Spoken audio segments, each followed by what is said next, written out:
सत्ता के संग्राम में बीजेपी का बजा डंका। बंगाल के रण में आ रही इस बार बीजेपी सरकार। एग्जिट पोल के सर्वे ने किया सब कुछ साफ। बिहार की बिटिया भी खुशी से झूमी, टेंशन में ममता दीदी। सयानी घोष से लेकर महुआ मोइत्रा भी देखकर दंग। बिहार की बिटिया का चला ग्राउंड पर जादू। महिलाओं ने दिल खोलकर किया मतदान। रिकॉर्ड तोड़ वोटिंग ने किया बंगाल में सत्ता का रुख साफ। मोदी योगी की लहर में क्या डूब गई टीएमसी की लुटिया। खड़ी कर दी इस बार रिकॉर्ड वोटिंग ने टीएमसी नेताओं की खटिया।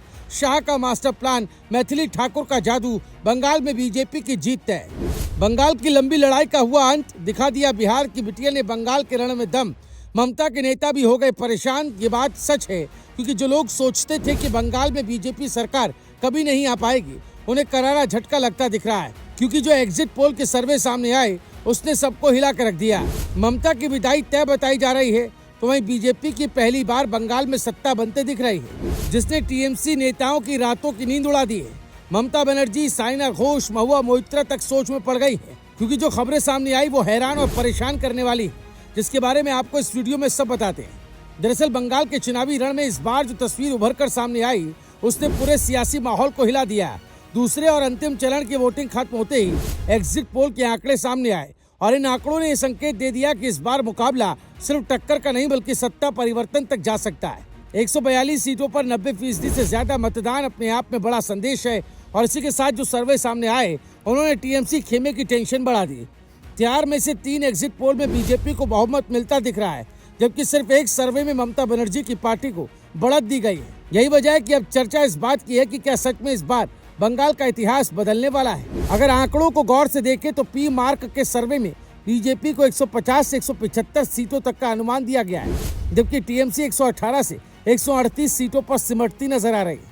मेट्राइज के सर्वे में भी बीजेपी 146 से 161 सीटों के साथ आगे दिखाई गई है, और टीएमसी 125 से 140 सीटों के बीच बताई गई है। चाणक्य के सर्वे ने भी इसी ट्रेंड को दोहराया है, जहां बीजेपी 150 से 160 सीटों तक पहुंचती दिखाई दे रही है। हालांकि पीपल्स पल्स का सर्वे अलग तस्वीर दिखाता है, लेकिन 3 बनाम 1 का समीकरण ही इस वक्त सबसे बड़ी चर्चा बना हुआ है। अब सवाल उठता है कि आखिर इस बार ऐसा क्या बदल गया। इसके पीछे सबसे बड़ा कारण ग्राउंड लेवल पर बना माहौल बताया जा रहा है। रिकॉर्ड तोड़ वोटिंग ने साफ कर दिया कि इस बार जनता घर से बाहर निकली और खुलकर वोट डाला। खास बात यह रही कि महिलाओं की भागीदारी भी इस बार काफी ज्यादा देखने को मिली। राजनीतिक गलियारों में भी ये चर्चा है कि सांस्कृतिक और भावनात्मक जुड़ाव वाले चेहरों ने भी माहौल बनाने में भूमिका निभाई। इसी कड़ी में मैथिली ठाकुर का नाम भी सामने आ रहा है, जिनकी लोकप्रियता और जुड़ाव ने खासकर महिला मतदाताओं को प्रभावित किया। इसे बिहारी बिटिया का जादू भी कहा जा रहा है, जिसने जमीनी स्तर पर माहौल को बदलने में योगदान दिया। इसके साथ ही चुनावी प्रचार का असर भी इस बार साफ दिखाई दिया।